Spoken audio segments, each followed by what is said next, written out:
Hello friends, welcome back.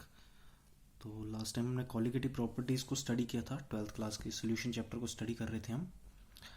तो आज हम कुछ बेसिक कर लेते हैं उससे पहले, बिकॉज जब हम आगे चलेंगे तो वहाँ पे प्रॉब्लम क्रिएट हो सकता है। ये 11th क्लास का टॉपिक भी है और 12th का भी। जब हम बेसिक कंसेप्ट ऑफ केमिस्ट्री पढ़ते हैं 11th में, तो वहाँ पे भी हम ये टॉपिक पढ़ते हैं। और जब हम 12th का सॉल्यूशन चैप्टर पढ़ते हैं, वहाँ पे भी बेसिक में इंक्लूड होता है। इसलिए आज इसी से कंटिन्यू करते हैं। तो टॉपिक का नाम है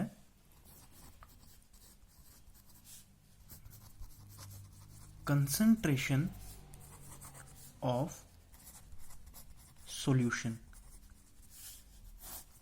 कि सॉल्यूशन की कंसंट्रेशन क्या होती है, कैसे डिटरमाइन करते हैं।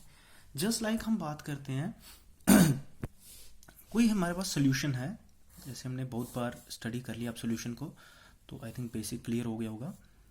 सॉल्यूशन है, सॉल्यूशन में क्या होता है, सॉल्वेंट होता है और उसमें सोल्यूट मॉलिक्यूल होते हैं। मतलब सॉल्वेंट भी होता है और सोल्यूट मॉलिक्यूल्स भी होते हैं।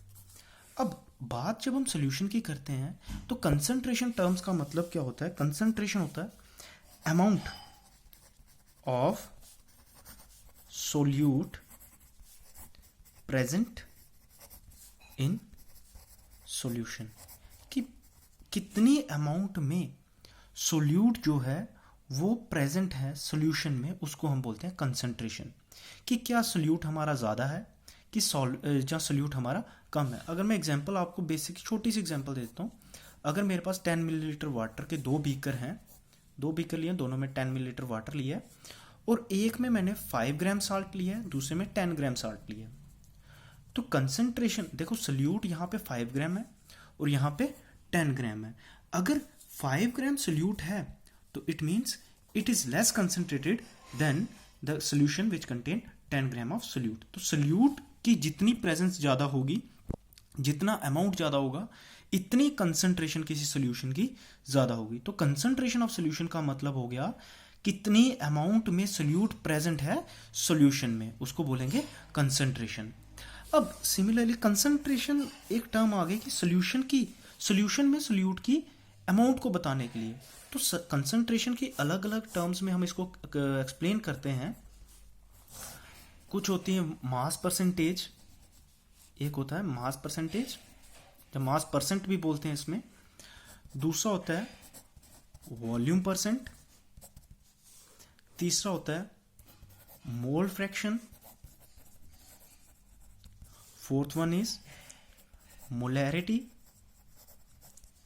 Fifth one molality, next normality and one is formality. Formality जो है लेटर ऑन डिस्कार्ड कर दिया था, क्योंकि फॉर्मेलिटी की जगह हम मोलैरिटी को मोस्टली यूज़ करते हैं। तो हमारे पास ये सारी ऐसी टर्म्स है, जैसे हम मास को, किसी भी सबस्टेंस का मास हो उसको मेजर करने के लिए हम टर्म्स यूज़ करते हैं, केजी, ग्राम्स, फिर टन, क्विंटल। ये सारे हमारे पास ऐसे यूनिट होते हैं जो मास को एक्सप्लेन करने के लिए। सिमिलरली जो कंसंट्रेशन को एक्सप्लेन करने के लिए टर्म्स होती हैं, that is mass percentage, volume percentage, mole fraction, molarity, molality, normality and last one is formality. Formality को डिस्कार्ड कर दिया गया था, इसलिए हम इसको इंक्लूड नहीं करेंगे। तो ये आपके 11th क्लास के टॉपिक में भी आएगा और 12th क्लास के। तो वन बाय वन हम इसको एक्सप्लेन करेंगे। तो हम वन बाय वन इसको एक्सप्लेन करेंगे। सबसे पहले मास परसेंट। अब देखो, अगर हम इसके बाय डेफिनेशन सीधा चलेंगे तो हमारे लिए कम्प्लेक्स हो जाएगा। हम क्या करते हैं, सबसे पहले इसका टर्म का मतलब समझ लेते हैं। देखिए मास परसेंट, परसेंट को पहले तोड़ के देख लें तो इसमें दो मीनिंग, दो वर्ड है। परसेंट, पर होता है के लिए और सेंट होता है सेंचुरी, मतलब 100। तो परसेंट का मतलब हो गया 100 के लिए। जैसे हम यूजुअली हमें क्लास में पूछा जाता है, हम जब बच्चे को पूछते हैं आपकी परसेंटेज कितनी है, तो बच्चा बोलता है सर 80%, 90%, 95%। तो 95% का मतलब हो गया परसेंट कि 100 के लिए इसने 95 सिक्योर किए हैं। 95% का मतलब हो गया 95 इसने स्कोर किए हैं आउट ऑफ 100। तो परसेंट का मतलब हो गया 100। तो जब भी हम मास परसेंटेज की बात करेंगे तो हम बात करेंगे ऐसे सॉल्यूशन के बीच में जब हमारे पास सॉल्यूशन होगा इसमें सोल्यूट भी होगा और सॉल्वेंट भी होगा। अब अगर हमें मास परसेंटेज सोल्यूट की निकालनी है, अब लेट अस सपोज सोल्यूट का मास है mb या wb, हम w से लेते हैं बिकॉज m जो है वो हम यूज करते हैं मॉलिक्यूलर मास के लिए। तो सॉल्वेंट का वर्ड यूज करें, मास के लिए यूज करें WA। तो सोल्यूशन जो है वो सोल्यूट और सॉल्वेंट को मिलके बना हुआ है, तो टोटल मास कितना हो गया यहाँ पे, that is total mass of solution हो गया WA प्लस WB। और अगर हमें कोई बोले कि मास परसेंट ऑफ सोल्यूट, सोल्यूट की मास परसेंट कितनी हो गई, मास of solute divided by total mass into 100। यही करते हैं हम कभी भी परसेंटेज निकालनी होती है। Let us suppose I have got 425 marks in examination, तो 425 आउट ऑफ 500 है, तो मेरे पास जो अगर मेरे को परसेंटेज निकालनी है तो आ जाएगा how much I acquired and out of the total into 100। तो यही हम यहाँ पे कर रहे हैं, मास परसेंटेज निकाल रहे हैं। तो मास परसेंटेज ऑफ अगर सोल्यूट की निकालनी है तो सोल्यूट का मास divided by total mass into 100। Similarly अगर मैं मास परसेंटेज ऑफ सॉल्वेंट निकालूं तो वो आ जाएगा mass of solvent divided by total mass into 100। This is the logic for mass percentage. And mass percentage अगर आप सोल्यूट की निकालना चाहो और सॉल्वेंट की निकालना चाहो तो ये इस फॉर्मूले से हम निकाल सकते हैं। और हमेशा याद रखना, कभी भी कोई सोल्यूशन हो अगर उसके बीच में लेट अस सपोज 3 कंपोनेंट हैं या 2 कंपोनेंट हैं, चलो लेट अस सपोज 2 कंपोनेंट है, इसकी मास परसेंटेज A और B की मास परसेंटेज निकालें और दोनों को प्लस करें, वो हमेशा 100% आएगी। मतलब कि अगर आपके पास एक सोल्यूशन है, लेट अस सपोज वाटर है और नमक है, आपके पास 2 ही कंपोनेंट है सोल्यूशन में, तो अगर आप दोनों कंपोनेंट की मास परसेंटेज निकालते हैं और उनको सम करते हैं, वो हमेशा 100% आएगी। तो ये आप यहां से क्लैरिफाई कर सकते हैं। दूसरा नंबर आ गया वॉल्यूम परसेंटेज। वॉल्यूम परसेंटेज में भी सेम करना है। मास परसेंटेज तब यूज किया जाता है जब आपको मास दिया हो या डेंसिटी दी हो। तो जब अगर आपको वॉल्यूम और डेंसिटी दी है तो आप मास निकाल सकते हैं, because density equal to mass upon volume. तो डेंसिटी इंटू वॉल्यूम करेंगे तो मास हमारा निकल सकता है। ये हम आपके लेटर ऑन इसको एक्सप्लेन करेंगे। तो वॉल्यूम परसेंट की बात करें, वॉल्यूम परसेंट होता है, वॉल्यूम परसेंट जैसे मास परसेंट किया वैसे ही वॉल्यूम परसेंटेज आ जाएगा।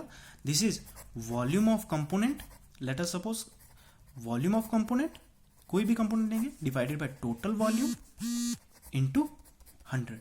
मतलब वॉल्यूम ऑफ, हम किसी भी सबस्टांस का अगर वॉल्यूम परसेंटेज निकालनी है तो उसमें सिंपल सा लॉजिक करना है कि आप वॉल्यूम कंपोनेंट का ले लो, उसको डिवाइड कर दो टोटल वॉल्यूम के साथ इनटू 100, तो यहां से आपको वॉल्यूम परसेंटेज निकल जाएगी।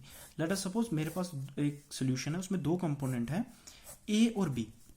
वी का वॉल्यूम बी भी है और ए का वॉल्यूम वी है। इसकी अगर एग्जांपल दूंगा आपको करने के लिए, तो टोटल वॉल्यूम हो गया V A plus V B.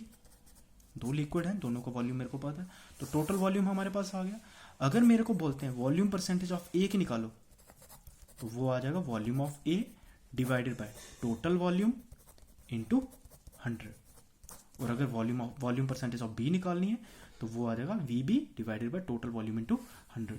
तो कहने का मतलब है परसेंटेज जब भी निकालनी है तो इसको इनटू 100 करना है, बिकॉज परसेंटेज इंटू 100 नहीं करोगे तो this is only A ratio, या आप इसको बोल सकते हो फ्रैक्शन। लेकिन जब हम इंटू 100 कर देते हैं that is percentage, that become percentage. अब थर्ड हमारे पास है मोल फ्रैक्शन। अब यहाँ पे परसेंटेज नहीं है, यहाँ पे फ्रैक्शन है। फ्रैक्शन हम 6-7 से पढ़ते आ रहे हैं। फ्रैक्शन का मतलब होता है रेशियो या फिर पार्ट। अगर मैं बोलता हूं कि मेरे पास एक सोल्यूशन है, उसमें सोल्यूट भी है सॉल्वेंट भी है, अब हमें पता करना है कि पूरे सोल्यूशन में से सोल्यूट का कितना पार्ट है। लेट अस सपोज मेरे पास टोटल नंबर 5 मोल्स हैं सोल्यूट के और 10 मोल हैं सॉल्वेंट के। 5 मोल सोल्यूट के, 10 मोल सॉल्वेंट के हैं। तो अगर मेरे को मोल फ्रैक्शन को डिनोट करते हैं काई के साथ। अगर मेरे को मोल फ्रैक्शन ऑफ सोल्यूट की निकालनी है वो आ जाएगा number of moles of solute divided by total number of moles of solution. तो सोल्यूट के नंबर ऑफ मोल्स आ गए 5 डिवाइडेड बाय टोटल कितने आ गए 10 + 5 दैट इज 5/15। तो ये एक सिंपल सा कंसेप्ट है मोल फ्रैक्शन निकालने का। मोल फ्रैक्शन, अब मोल फ्रैक्शन होता है number of moles of a component divided by total number of moles of solution. ये आपको डेफिनेशन आगे करवा देता हूं, पहले हम कंसेप्ट को समझ लें कि मोल फ्रैक्शन फ्रैक्शन का मतलब हो गया पार्ट, कि पूरे सोल्यूशन में अगर मैं बोलूं कि पूरे सोल्यूशन में अगर मेरे को सोल्यूट की मोल फ्रैक्शन निकालनी है तो पूरे सोल्यूशन में इसके मोल्स, नंबर ऑफ मोल्स कितने हैं टोटल में से, उसको बोलेंगे mole fraction of that component.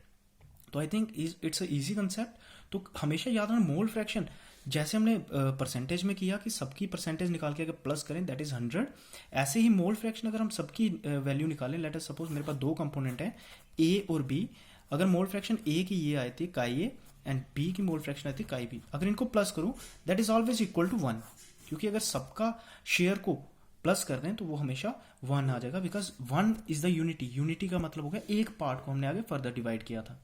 तो ये आपका मोल फ्रैक्शन है।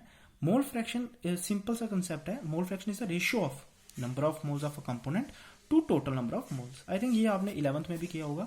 ये कुछ टर्म्स है जो हमने 11th में भी की होती हैं, और फ्रैक्शन मोर ओवर इसमें कुछ करने वाला है नहीं, लेकिन नंबर ऑफ मोल्स निकालना ये आपको आना चाहिए। नंबर ऑफ मोल्स होते हैं किसी सबस्टांस का मास कितना है और उसके एक मॉलिक्यूल का मास कितना है, मतलब number of moles divided by molecular mass. तो इसको बोलते हैं नंबर ऑफ मोल्स निकालने का formula mass upon molecular mass. ये आपको पता होना चाहिए कि अगर सबस्टांस, लेट अस सपोज मेरे पास कोई भी सबस्टांस है, लेट करते हैं मेरे को दिया हुआ है NaOH 80 ग्राम्स, तो बोलते हैं इसके नंबर ऑफ मोल्स कितने होंगे। तो नंबर ऑफ मोल्स निकालने का पहले तो हम इसका मॉलिक्यूलर मास निकाल लेंगे।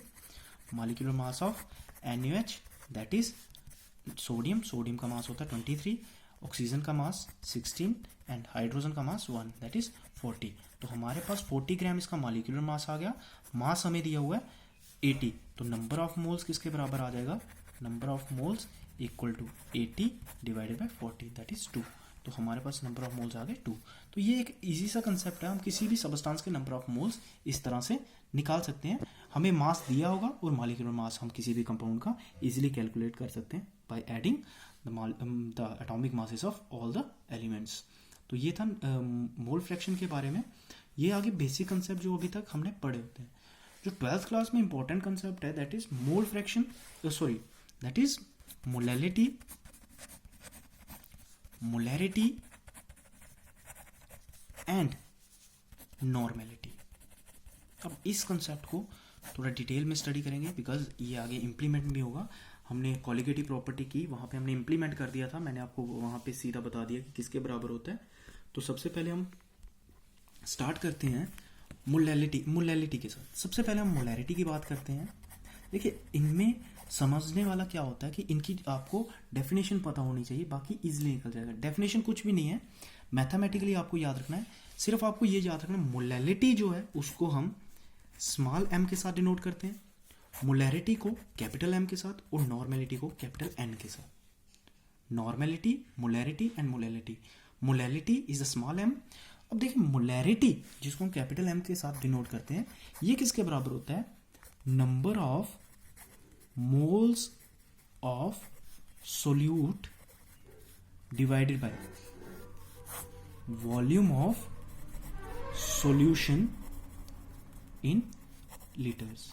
मतलब number of moles of solute divided by volume of solution in litres, this is molarity. कि मोलैरिटी किसके बराबर होगा, नंबर ऑफ मोल्स कि सोल्यूशन में सोल्यूट के कितने नंबर ऑफ मोल्स हैं वो उसको डिवाइड कर दो टोटल वॉल्यूम के साथ, तो ये आ जाएगा मोलैरिटी। और अगर आपको वॉल्यूम मिलीलीटर में दिया हुआ है तो आप उसको इजीली कर सकते हो, molarity equal to number of moles of solute divided by volume of solution. अब देखो यहाँ पे सोल्यूशन है तो कंफ्यूज नहीं होना, सॉल्वेंट नहीं लेना, आपको सोल्यूशन लेना। Volume of solution in millilitre into 1000। तो ये भी इसका एक अदर सेंस में हम इसको एक्सप्लेन कर सकते हैं, बिकॉज इनटू 1000 इसलिए लिखा बिकॉज 1 लीटर में 1000 मिलीलीटर होते हैं। तो मोलैरिटी यहाँ पे क्लियर हो जाएगा। मोलैरिटी होता है number of moles of solute divided by volume of solution in litre. तो ये अभी एक 12th क्लास के सिलेबस में इसी डेफिनेशन को यूज़ करते हैं, आपको इतना डिटेल में जाने की ज़रूरत नहीं है। तो second one is molality. Molality को डिनोट करता है स्मॉल m के साथ, और ये किसके बराबर होता है? Same definition, number of moles of solute. बस डिफरेंस कहाँ पे होता है? वहां पे divided by volume of solution था, यहाँ पे होता है divided by weight of solvent in KG. मतलब यहाँ पे आपने सॉल्वेंट का मास लेना है, वहां पे आप सॉल्यूशन का वॉल्यूम ले रहे हो, वॉल्यूम ऑफ सॉल्यूशन, यहाँ पे मास ऑफ सॉल्यूशन सॉल्वेंट लेना है। तो अगर आप ग्राम्स में लेते हो तो ये आ जाएगा number of moles of solute divided by weight of solvent in grams into 1000। तो ये इसकी एक डेफिनेशन आ जाएगी मोलैलिटी। आपको कुछ भी नहीं करना है, सिर्फ यहाँ पे वैल्यूज पुट करनी है, नंबर ऑफ मोल्स निकाल लोगे। अगर आपको लेटर सपोज सबस्टांस के नंबर ऑफ मोल्स डायरेक्टली नहीं दिए हुए तो आप यहाँ से उस सबस्टांस के पहले नंबर ऑफ मोल्स निकालेंगे by putting the formula mass upon molecular mass. तो यहाँ से आप मोलैलिटी निकाल सकते हैं, और अबव फार्मूले से आप मोलैलिटी को भी निकाल सकते हैं। तो आई थिंक ये इजी टर्म है, इसमें कोई कंफ्यूजन नहीं। And third one is normality. इसको हम डिनोट करते हैं n के साथ। तो नॉर्मेलिटी किसके बराबर होता है?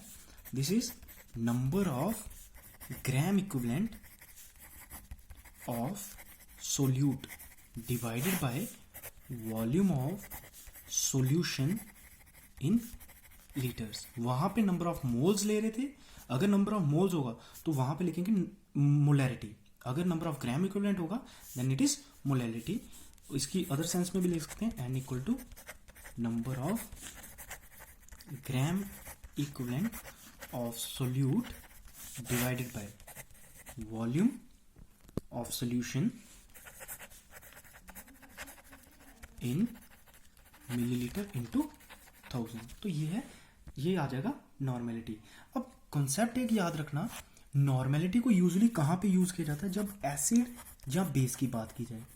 मोस्ट ऑफ ऑल ऐसे कंडीशन में यूज किया जाता है जब किसी सबस्टांस की पावर है H पॉजिटिव डोनेट करने की या OH नेगेटिव डोनेट करने की, मतलब एसिड या बेस होगा, बिकॉज ऐसे सोल्यूशन में नॉर्मेलिटी को यूज करते हैं। लेकिन कुछ कंपाउंड ऐसे होते हैं जो हमारे ना ही H पॉजिटिव देते हैं ना OH नेगेटिव देते हैं, मोर ओवर वो ऑक्सीडाइज भी नहीं होते हैं ना रिड्यूस होते हैं, उनमें यूज किया जाता है मोलैरिटी या फिर मोलैलिटी। तो नॉर्मेलिटी मोस्टली कहाँ पे यूज किया जाता है? एसिड बेस में। अब कॉन्सेप्ट ये आता है कि gram equivalent, number of gram equivalent और नंबर ऑफ मोल्स में क्या डिफरेंस है? देखो डिफरेंस क्या है, नंबर ऑफ मोल्स निकालने का फार्मूला सीधा मास आपको दिया होगा, डिवाइड कर लो उसके मॉलिक्यूलर मास के साथ, मास अपॉन मॉलिक्यूलर मास करते हैं तो नंबर ऑफ मोल्स। लेकिन यहां पे अगर हम इसकी बात करें नंबर ऑफ ग्राम इक्विवेलेंट की, तो नंबर ऑफ ग्राम इक्विवेलेंट जो होते हैं that is equal to number of gram equivalent जो होते हैं वो होते हैं mass of solute upon equivalent mass.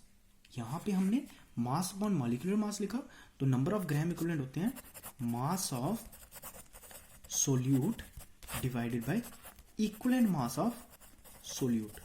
Equivalent mass आपने पढ़ा होगा, इक्विवेलेंट मास किसके बराबर होता है? Equivalent mass is equal to molecular mass divided by valency. तो इक्विवेलेंट मास जो होता है, वैलेंसी यहाँ पे एसिडिटी भी ले सकते हैं, बेसिसिटी भी।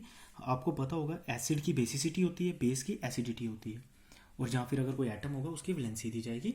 तो ये था नॉर्मेलिटी के बारे में कि नॉर्मेलिटी होता क्या है, मोलैरिटी क्या होता है, मोलैलिटी क्या होता है। तो यहाँ पे आपको एक डिस्क्रिप्शन दे देता हूँ सो दैट आपको इजी रहे सारे फार्मूले इकट्ठे